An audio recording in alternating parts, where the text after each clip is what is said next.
వాళ్ళ ఇండ్ల మీద అతికిస్తారు. అది 3-4 సార్లు చెక్ చేసిన తర్వాత ఎవరైతే సాక్షులు ఎన్నిసార్లు పిలిచినా సమన్లు ఇచ్చినా వారెంట్ ఇచ్చినా రాకపోతే వాళ్ళ ఇంటి ముంగట నోటీసులు అతికిస్తారు. ఆ నోటీసులు అతికిచ్చి అది సీడీ ఫైల్లో రాస్తారు. ఇలా కేసీఆర్ గారు కొద్ది చెప్తున్నారు, నేను ఇక్కడ ఉన్నా మీ రాష్ట్రం మీ ప్రభుత్వంలో ఉన్న మంత్రులే వారింటికి పోయి మరి నోటీసు వారింటికి పోయి ఆహ్వాన పత్రికలు ఇస్తున్నారు. పోలీసు విచారణకు మాత్రం మీరు నందినగర్లో పోయి పేస్ట్ చేస్తారు. రేవంత్ రెడ్డి మీరు హార్వర్డ్లో కూర్చొని చేసిన కుట్ర కాదా ఇది? మీరు హార్వర్డ్లో నేర్చుకోవడానికి పోయినరా లేకపోతే మరి కుట్రలు చేయడానికి పోయినరా? ఇలా తెలంగాణ ప్రజలకు చెప్పాలి. ఒకవైపు మా పరకాల పట్టణ పక్కనే ఉండే నర్సక్కపల్లిలో విద్యార్థులేమో ఆత్మహత్యలు చేసుకుంటూ చనిపోతా ఉన్నారు. నిన్నటికి నిన్న పాము కాటుతోని పిల్లలు గురుకుల పాఠశాలలో చచ్చిపోతా ఉన్నారు. విషాహారంతో పిల్లలు హాస్పిటల్లో పడుతున్నారు. ఇప్పటికీ 125 మంది పిల్లలు చనిపోయినారు. మీరేమో కోట్ల రూపాయలు పిల్లలకు పెట్టాల్సిన డబ్బులు కోట్ల రూపాయలను ఆ కోట్ల రూపాయలు తీసుకొని మీరు హార్వర్డ్లో పోయి నేను ఏదో కోర్సు చేస్తున్నానే దాని పేరు మీద బిందులు విలాసాలు చేసుకుంటూ కూర్చున్నారు.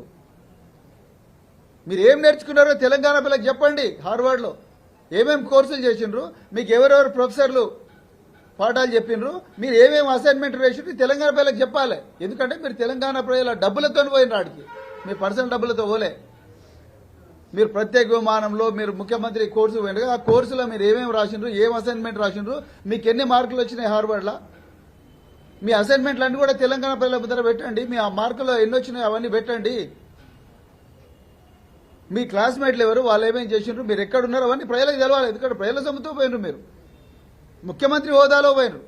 మీరు అంతే సోషల్ మీడియా అదే సర్క్యులేట్ చేసింది కదా, first chief minister in India to go to Harvard. Yes, if you are the first chief minister who has gone to Harvard to study a course, then we have the people of Telangana have every right to know what courses have you done there, how many marks have you got there, who are the professors who have taught you there, then what is the assignment that you have submitted. Please give a presentation to Telangana people. Telangana పిల్లలకు presentation ఇవ్వండి కదా. అది చేత కాదు. హోటళ్లలో కూర్చొని తెలంగాణ పోలీసులకు నగర పోలీసులకు అన్ని కూడా ఆయన ఇట్లా సతాయించండి. కేసీఆర్ గారిని, కేటీఆర్ గారిని ఇట్లా సతాయించండి, హరీష్ రావు గారు ఇట్లా సతాయించండి. వాళ్ళు ఎక్కడున్నారో మీకు తెలిసినా కూడా మీకు వాళ్ళకు నోటీస్ ఇవ్వండి, గోళ్ల మీద అతికించండి. ఇంత దుర్మార్గమా, ఇంత కుట్రనా, ఇంత వివక్షణ తెలంగాణ తీసుకురావడమే కేసీఆర్ గారు చేసిన పాపమా? 1 కోటి ఎకరాలకు నీళ్లు ఇవ్వడమే కేసీఆర్ గారు చేసిన పాపమా? ఇంటింటికి నల్లా ఇవ్వడమే కేసీఆర్ గారు చేసిన పాపమా? పుట్టిక నుంచి చావు దాకా ఒక మనిషి ఎట్లా బతకాలో, వాళ్ళకి ఎంత కంఫర్ట్ ఇవ్వాలి, ఎంత సుఖం ఇవ్వాలని ఆలోచించడమే కేసీఆర్ గారు చేసిన పాపమా? ఇలా పరకాల మున్సిపాలిటీ ప్రజలు గుర్తించాలి. ఎప్పుడన్నా ఆలోచించిన ఒక ఎమ్మెల్యే 500 కోట్ల రూపాయల విలువైన పనులు చేయగలిగిందంటే కేసీఆర్ గారు ఏ విధంగా పట్టణాలను డెవలప్ చేయాలని చూసిండ్రో. 500 కోట్లు ఒక రాష్ట్ర ముఖ్యమంత్రి, వేరే రాష్ట్రాలైతే ఒక ముఖ్యమంత్రి కూడా చేయలేడు 500 కోట్లు వాళ్ళ నియోజకవర్గాల్లో. కానీ కేసీఆర్ గారు ముఖ్యమంత్రి అయినప్పుడు ప్రతి ఎమ్మెల్యే కూడా విదేశాల్లో ఉండే పట్టణాల కన్నా గొప్పగా తయారు చేయాలని ఎమ్మెల్యేలకు ఆదేశాలు ఇవ్వడం. మరి పరకాల ఆనాటి ఎమ్మెల్యే ధర్మారెడ్డి గారు రాత్రింబవళ్లు కష్టపడి ఈ నిధులన్నింటి కూడా మరి ఇక్కడ ఖర్చు పెట్టి పరకాల పట్టణాన్ని అద్భుతంగా తీర్చిదిద్దారు. ఇలా ఏ ముఖం పెట్టుకొని రేవంత్ రెడ్డి గారు మీరు పోతున్నారు? ఇలా మీరు ఏరుకోరి రేవంత్ రెడ్డి గారు మున్సిపల్ శాఖను మీ దగ్గర పెట్టుకున్నారు. ఇది కూడా తెలంగాణ ప్రజలకు తెలవాలి. తెలంగాణ ప్రజలు తెలుసుకోవాల్సిన విషయాలు 2-3 ఉన్నాయి. మొట్టమొదటి, తెలంగాణ రాష్ట్ర ముఖ్యమంత్రి మన మున్సిపల్ అభివృద్ధి శాఖ మంత్రి. తెలంగాణ ముఖ్యమంత్రి హోంమంత్రి కూడా, పోలీస్ శాఖ కూడా ఆయన చేతుల్లో ఉన్నది. ఈ తెలంగాణ మున్సిపల్ అభివృద్ధి శాఖ మంత్రి ఎన్ని 100 కోట్ల నిధులు మీరు 2 సంవత్సరాల్లో పరకాల పట్టణానికి ఇచ్చారు చెప్పండి. రేవూరి ప్రకాష్ రెడ్డి గారు మీరు చెప్పండి. బచ్చా అన్నారుగా ధర్మారెడ్డి గారిని, మీరు చెప్పండి. మీరు బడాయి మీరు ఎన్ని నిధులు తీసుకొచ్చిండ్రు? మీరు బడా కదా, ఆయన బచ్చా అయితే మీరు బడా, ఎన్ని నిధులు తీసుకొచ్చిండ్రు చెప్పండి. మీకు పరకాలలో ఏ కాలనీ పేరు ఏముంటుందో మీరు చెప్పురు చూద్దాం. ఎన్ని కాలనీలు ఉంటాయి పరకాల పట్టణం మీరు చెప్పండి. ధర్మారెడ్డి గారు చెప్తారు. రాజపేట ఎక్కడ ఉంటుందో చెప్పండి మీరు చూద్దాం. మాదారం ఎక్కడ ఉంటుందో చెప్పండి. సిఎస్ఐ కాలనీలో ఏ ఇల్లు ఎక్కడ ఉంటుందో చెప్పండి. సిఎస్ఐ స్కూల్ ఎక్కడ ఉంటుందో చెప్పండి. దాంట్లో ఎంతమంది చదువుకున్నారో చెప్పండి. పర్గాల పట్టణంలో ఎంతమంది కౌన్సిలర్ ఉంటారు, వాళ్ళ పేర్లు చెప్పండి. ఎందుకండి ఈ అనవసరమైన మాటలు మాట్లాడతారు? మీరు ఎన్ని నిధులు తీసుకొచ్చింది చెప్పండి. మున్సిపల్ అభివృద్ధి శాఖ మంత్రి రేవంత్ రెడ్డి గారు మరి ఎన్ని నిధులు తీసుకొచ్చిండ్రు, మీరు ఏమేమి ఖర్చు పెట్టిండ్రు? మున్సిపల్ కార్మికులను, తిండి లేనోళ్లను కారుణ్య నియామకాల కింద పేద వాళ్లను 40 మందిని ధర్మారెడ్డి గారు అపాయింట్ చేస్తే, పారదర్శకంగా అపాయింట్ చేస్తే మీరు వాళ్ళని తీసేస్తారు. ఇది మీ మానవీయ కోణం. ఒకవైపేమో రాజ్యాంగం రక్షించబడాలని చెప్పి మీ నాయకుడు రాహుల్ గాంధీ రోజంతా తిరుగుతా ఉన్నాడు, రోడ్లన్నీ పట్టుకొని తిరుగుతా ఉన్నాడు, దేశమంతా ప్రచారం చేసుకుంటున్నాడు. రాజ్యాంగంలో ఉండే జీవించే హక్కు ఆర్టికల్ 21 జీవించే హక్కును ప్రసాదించింది డాక్టర్ బిఆర్ అంబేద్కర్ గారు. జీవించే హక్కు రాజ్యాంగం ద్వారా మాకు ఇచ్చారు, ప్రజలందరికీ ఇచ్చారు. ఆ జీవించే హక్కును కాపాడింది ధర్మారెడ్డి గారు. ఆ జీవించే హక్కును తీసేస్తున్నది ఇవాళ రేవూరి ప్రకాష్ రెడ్డి గారు. మీకేం హక్కు ఉన్నదండి పర్కాల ప్రజల దగ్గరకు పోయి మా కాంగ్రెస్ పార్టీకి ఓటేమనడం? వాళ్ళు బీఆర్ఎస్ పార్టీని గుండెలో పెట్టుకున్నారు. ఎప్పుడెప్పుడు కేసీఆర్ గారిని ముఖ్యమంత్రి చేసుకుందామా అని ప్రజలు ఆరాటపడతా ఉన్నారు. మీకు తెలిసిందంతా అటెన్షన్ డైవర్షన్. ఇలా ఇక్కడికి రావాల్సిన డబ్బులను మీరేం చేస్తున్నారు? ఢిల్లీకి మూటలు కప్పి పంపిస్తున్నారు. మీ పర్సనల్ విలాసాల కోసం పెట్టుకుంటున్నారు. మీరు ఎన్నికల మేనిఫెస్టోలో ఏం చెప్పిండ్రు? మేము పట్టణాభివృద్ధిలో బస్తీ లెవెల్ మోడల్ స్కూల్స్ పెడతామన్నారు. ఉన్న స్కూల్స్ గులగొడుతున్నారు. ఇప్పుడు మీరు మీ మేనిఫెస్టోలో బస్తీ లెవెల్ మోడల్ స్కూల్స్ పెడతామన్నారు, అద్భుతంగా తయారు చేస్తామన్నారు. ఏం చేసిండ్రు? ఒక్క పైస కూడా మీరు ఇప్పటి వరకు తీసుకురాలేకపోయారు. వారు వేసిన రోడ్ల ఏవైతే ధర్మారెడ్డి గారు రోడ్లు వేసిండ్రో ఆ రోడ్ల మీదనే నిలబడి ప్రచారం చేస్తున్నారు. ఇప్పుడు మీరు ఇంకా ఎన్నో రోడ్లకు శాంక్షన్ ఆర్డర్లు తీసుకొస్తే ఆ రోడ్లను క్యాన్సిల్ చేసిండ్రు. ఇప్పుడు మళ్ళీ శిలాఫలకాలు కొట్టుకుంటూ సిగ్గు లేకుండా మీరు నిరుద్యోగులను నిండా ముంచిండ్రు. ఇవాళ మున్సిపాలిటీలో ఉండే నిరుద్యోగులందరూ కూడా గమనించాలి. మొదటి సంవత్సరంలోనే 2 లక్షల ఉద్యోగాలు ఇస్తాము, జాబ్ క్యాలెండర్ ఇస్తామని అన్నాడు రేవంత్ రెడ్డి. మొదటి సంవత్సరంలోనే 2 లక్షల ఉద్యోగాలు ఇస్తామన్నారు. ఇంతవరకు జాబ్ క్యాలెండర్ లేదు.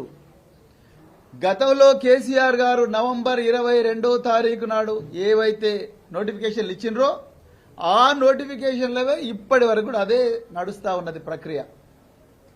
మేమిచ్చిన మా ప్రభుత్వంలో ఇచ్చిన నోటిఫికేషన్లు ఇప్పుడు అపాయింట్మెంట్ ఆర్డర్లు ఇచ్చి ఎల్బీ స్టేడియంలో అంగరంగ వైభవంగా ఇచ్చిగో మా ప్రభుత్వం చెప్పి ఇంకే వేరే వాళ్ళ బిడ్డ నా బిడ్డ అంటే ఎట్లా చేయాలి?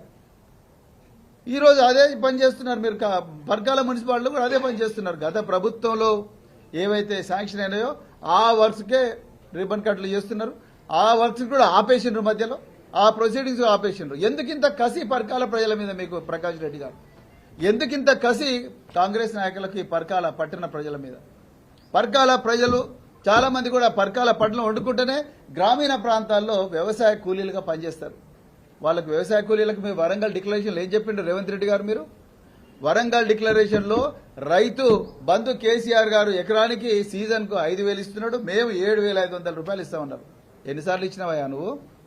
7,500 రూపాయలు ఎన్నిసార్లు ఇచ్చినావు? 2 సార్లు కూడా ఇవ్వాలి. అది కూడా కోసిరి ఒకటేసారి, ఒకసారి ఇచ్చి 4 సార్లు ఒకసారి ఇచ్చినావు. ఇప్పుడు మీరు ఏ ముఖం పెట్టుకొని పర్కాల్లో అన్ని వార్డులలో ఉండే రైతు కూలీల దగ్గరికి పోతారు? రైతు కూలీల కోసం ఇంకొక ప్రోగ్రాం పెట్టి మేము 12,500 రూపాయలు ఇస్తాం. ఎంతమంది రైతు కూలీలకు 12,500 రూపాయలు ఇచ్చారు? ఈ కూలీల కుటుంబాల్లో పుట్టిన బిడ్డలకు కేసీఆర్ గారు కళ్యాణ లక్ష్మి పథకం కింద 1,116 ఇచ్చిండ్రు. మీరు తులం బంగారం ఎక్స్ట్రా ఇస్తున్నారు. 1 తులం బంగారం అని ఇచ్చిండ్రా? మీ బంగారాన్ని పెంచుకున్నారు విదేశాలకు పోయి. హవాలా మార్కెట్లో మొత్తం కూడా కొనుక్కొని బంగారం క్రిప్టో కరెన్సీలో మార్చుకుంటారు. మీ అక్రమ ఆస్తులన్నీ కూడా ఈ చిట్టాలన్నీ త్వరలోనే బయటపడతాయి. ఇది మీరు చేస్తున్న పని. అమ్మాయిలకు స్కూటీలు ఇస్తామన్నారు. పర్కాల ఎంతమంది అమ్మాయిలకు స్కూటీలు ఇచ్చిండ్రు చెప్పుర్రి? ఎంతమంది అమ్మాయిలకు స్కూటీలు ఇచ్చిండ్రు? ఎస్సీ విద్యార్థులు, పర్కాల్లో ఎస్సీ వర్గానికి చెందిన వాళ్ళు చాలా మంది ఉంటారు. ఎస్సీ విద్యార్థులకు విద్యార్థి భరోసా స్కీమ్ కింద ఒక్కొక్కరికి పీహెచ్డీ కంప్లీట్ చేసిన వాళ్ళకి 1,00,000 రూపాయలు ఇస్తున్నారు. 10th లో ఫస్ట్ క్లాస్ లో పాస్ అయితే 10,000 రూపాయలు పారితోషికం అన్నారు. ఇంటర్మీడియట్ లో పాస్ అయితే 25,000 అన్నారు. డిగ్రీలో పాస్ అయితే 50,000 అన్నారు. ఎంతమందికి ఇచ్చారు మీరు పేద వర్గాలకు? ఒక్కరికి కూడా ఇవ్వాలి. ఇంతవరకు ఒక్క పైసా తీయాలి.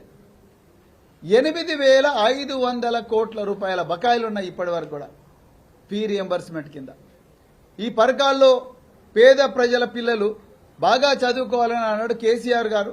ఫీ రియంబర్స్మెంట్ స్కీమ్ ఆనాడు రాజశేఖర రెడ్డి గారు పెట్టిన స్కీమ్ మంచి స్కీమ్ అని చెప్పేసి పార్టీలకు అతీతంగా దీన్ని కంటిన్యూ చేయాలని కేసీఆర్ గారు కంటిన్యూ చేస్తే దానికి రెగ్యులర్ గా నిధులు ఇస్తే ఇవాళ రేవంత్ రెడ్డి వాళ్ళ డబ్బులు లేకుండా ఉల్టా వాళ్ళ మీదనే పోలీస్ కేసులు పెట్టి బిడ్డ మీరు ఈ పైసలు అడిగితే మాత్రం మీకు పోలీసులు కేసులు పెడతాం అని చెప్పి భయపెట్టిస్తా ఉన్నారు. ఇవాళ చాలా మంది విద్యార్థులు ఈ ఇంజనీరింగ్ కళాశాల చదివిన వాళ్ళు, ప్రొఫెషనల్ కళాశాల చదివిన పరకాల బిడ్డలు వాళ్ళకు సర్టిఫికేట్లు రాక, ఎందుకంటే ఫీ రియంబర్స్మెంట్ రాకపోతే మేము సర్టిఫికేట్లు లేవని ప్రైవేట్ కళాశాల యజమానులు అంటున్నారు. సర్టిఫికేట్లు ఇవ్వక వాళ్ళు ఉద్యోగాలు కూడా అప్లై చేసుకునే పరిస్థితి లేదు. ఒకవైపు నువ్వు జాబ్ క్యాలెండర్ ఇవ్వవు, సరే నువ్వు ఇస్తలేవు అని చెప్పి ప్రైవేట్ ఉద్యోగాలకు పోదామంటే సర్టిఫికేట్లు ఇస్తలేవు. సర్టిఫికేట్లు ఎందుకు ఇస్తలేవు అని ప్రైవేట్ కళాశాలను అడిగితే ప్రభుత్వం నిధులు రిలీజ్ చేస్తలేదు అంటున్నారు. మరి ఎవరిని అడగాలి? ఇప్పుడు ఈ చిన్న చిన్న పనులు చేసిన కాంట్రాక్టర్లందరూ కూడా సచివాలయానికి పోయి మా బిల్లు రిలీజ్ చేయండి అంటే సచివాలయంలో ఆర్థిక శాఖలో 20% ఇస్తేనే, అంటే 100కి 20 రూపాయలు కమిషన్ ఇస్తేనే మేము బిల్స్ రిలీజ్ చేస్తామని వాళ్ళు ఓపెన్ గా సెక్రటరియట్లో సమ్మెలు చేస్తున్నారు కాంట్రాక్టర్లు. ఇంతకన్నా ఘోరం ఏముంటది? ఇప్పుడు ఇవన్నీ చేసుకుంటే మీరు మమ్మల్ని బచ్చగాళ్ళ అంటున్నారు రేవూరి ప్రకాష్ రెడ్డి గారు, రేవంత్ రెడ్డి గారు. మీ భాష మారలేదు, మీ వ్యవహార శైలి మారలేదు. మీరేమో హార్వర్డ్లో చదువుకొని వచ్చినామన్నారు. నేను మళ్ళా ఓపెన్గా అడుగుతున్నా, మీరు హార్వర్డ్లో ఏం చదివినరు, ఏమేమి కోర్సులు చేసిండ్రు, ఏమేమి ఎగ్జామ్స్ రాసిండ్రు, మీకు ఎన్ని మార్కులు వచ్చినా మీ పరీక్షా పత్రాలను, మీ జవాబు పత్రాలను దయచేసి మీడియాకి రిలీజ్ చేయండి. Because we have a right to know. మా డబ్బులతో పోయండి, మీరు రిలీజ్ చేయాలి. మీ అసైన్మెంట్లు ఏం రాసిండ్రు ఇవన్నీ కూడా రిలీజ్ చేయండి, ప్రజలకు తెలవాలి నిజాలు. సో అందుకొరకు నేను మళ్ళొకసారి తెలంగాణ ప్రజలకు, మరి ముఖ్యంగా మున్సిపల్ ఎలక్షన్లో ఇళ్లలోకి వస్తున్న కాంగ్రెస్ నాయకులు మనకు ఎంత బాకీ పడ్డామో మీరు ప్రజలు అడగాలి, తప్పకుండా అడగాలని చెప్పి మేము రిక్వెస్ట్ చేస్తున్నాం. తప్పకుండా రాబోయే రోజుల్లో ఈ తెలంగాణ ప్రజలు, మరి ముఖ్యంగా పట్టణ ప్రజలు కేసీఆర్ గారికి అడుగడుగున అవమానించడం కోసం రేవంత్ రెడ్డి బన్నుతున్న కుట్రలు ఏవైతే ఉన్నాయో ఈ కుట్రలను గుండెలో పెట్టుకుని రేవంత్ రెడ్డి ప్రభుత్వాన్ని, కాంగ్రెస్ ప్రభుత్వాన్ని రాజ్యాంగబద్ధంగా గద్దె దించాలి. దానికి అద్భుతమైన అవకాశం మరి ఫిబ్రవరి 11వ తారీఖు నాడు తెలంగాణ ప్రజలకు మరొకసారి వస్తుంది. తెలంగాణ కోసం ప్రాణ త్యాగానికి సిద్ధపడి ఈరోజు గొప్పగా ఉద్యమం చేసి 14 సంవత్సరాల వీరోచిత పోరాటం, కాంగ్రెస్ ప్రభుత్వం ఎన్ని కుట్రలు చేసినా, పక్కన చంద్రబాబు నాయుడు ప్రభుత్వం ఎన్ని కుట్రలు చేసినా, కేంద్రంలో ఉండే బీజేపీ ఎన్ని కుట్రలు చేసినా ఆ కుట్రలను కూడా రాజ్యాంగబద్ధంగా ఛేదించుకుంటూ రక్తపాతం లేకుండా తెలంగాణ తీసుకొచ్చిన కేసీఆర్ గారు మరి మన తెలంగాణ నిజమైన జాతిపిత అవుతారు. కానీ ఇవాళ జోకర్లు కొంతమంది మేము జాతిపితలం అని చెప్పి స్వార్థం కోసం ఇవాళ సిగ్గు లేకుండా ఆ స్టేట్మెంట్ ఇవ్వడానికి కూడా మీరు అర్హులు కాదు. మరి అలాంటి సిగ్గులేని వ్యవహారం మీరు చేస్తూ ఉన్నారు. కానీ తప్పకుండా తెలంగాణ ప్రజలు మున్సిపల్ ఎన్నికల్లో ఫిబ్రవరి 11వ తారీఖు నాడు కారు గుర్తుకే ఓటేసి తప్పకుండా మరి బీఆర్ఎస్ పార్టీని పెద్ద మెజారిటీతో గెలిపించబోతుందని చెప్తూ మరి ఇంత చక్కటి అవకాశం ఇచ్చిన మరి మీ అందరికీ, అదేవిధంగా పరకాల పట్టణ ప్రజలందరూ కూడా ప్రత్యేకంగా మరి బీఆర్ఎస్ పార్టీని మళ్ళీ అధికారంలోకి తీసుకురావాలని చెప్పేసి విజ్ఞప్తి చేస్తూ జై తెలంగాణ.